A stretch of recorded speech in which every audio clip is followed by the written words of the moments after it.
You want to be free. Everyone does. But what if freedom is not what you think it is? What if the thing you call freedom is actually a cage? Now, most people have a simple idea of freedom. Freedom means no rules. Freedom means doing what you want. Freedom means no one can stop you. We see it in movies. The hero breaks the chains. The hero runs. The hero is finally free. It looks beautiful. We want that. We believe there is the answer, and maybe you feel it too. If I had money, I would be free. If I left the city, I would be free. If I quit my job, I would be free. Blah, blah, blah. This is what most people believe. Freedom is somewhere else. Freedom is waiting for you. You just have to get there. But here is the problem: people get more money and they are still not free. People move to a new city and they still feel stuck. People quit the job and the feeling does not go away. Why? Why does freedom keep running away? Maybe, maybe you are chasing the wrong thing. So let me teach you a word. The word is escape. Escape means to run away from something, to leave a bad place, to get out. Ask yourself, are you chasing freedom or are you just trying to escape? Because those two things are very different. Here is another word: boundary. A boundary is a limit, a line.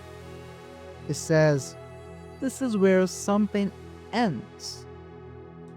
Now, here is the interesting part. Most people think freedom means no boundaries. But think about a football game. Without boundaries, there is no game. Without rules, there is only chaos. Is chaos really freedom? No limits, no rules, no direction, no meaning. This is not freedom. This is lost. This is empty. You can go anywhere, but you go nowhere. You can choose everything, but you choose nothing. This is the quiet truth that most people never say out loud. So much freedom is terrifying. Here is the psychological twist. When people have too many choices, they don't feel free, they feel afraid. Scientists call this the paradox of choice. But let's say it simply: more options, more confusion, more confusion, more pain. Let me repeat again. More options gives you more confusion. More confusion gives you more pain. Maybe you don't want total freedom. Maybe you want something smaller, something real. Maybe you want the freedom to be yourself, not the freedom to do everything. Maybe freedom is about removing all walls. Maybe it is about choosing which walls you build. So let's redefine this. Freedom is not the absence of limits. Freedom looks like having no rules, but it is different. Real freedom is knowing who you are and choosing to be that person, even when the world says no, even when it is hard. Freedom is not a destination, it is not a place you arrive. Freedom is a practice. You do it every day, in small moments and small choices. Think about your own life. Where do you feel most free? Is it when you have no responsibilities? Or is it when you are doing something you love? When you are so focused and time disappears?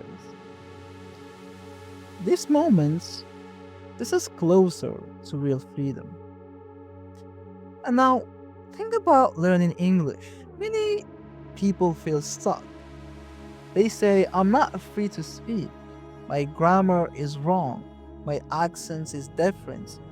My vocabulary is small. But those are not chains. Those are just the beginning of the game. Every word you learn is not a rule that traps you. Every word is a door, and doors lead to more freedom, not less. Remember the question at the beginning: what if freedom is not what you think? Now, freedom is not the empty field with no fences. Freedom is not a dream, but it is not what most people are chasing. So stop running to something far away. Start choosing something right here. This is where freedom lives.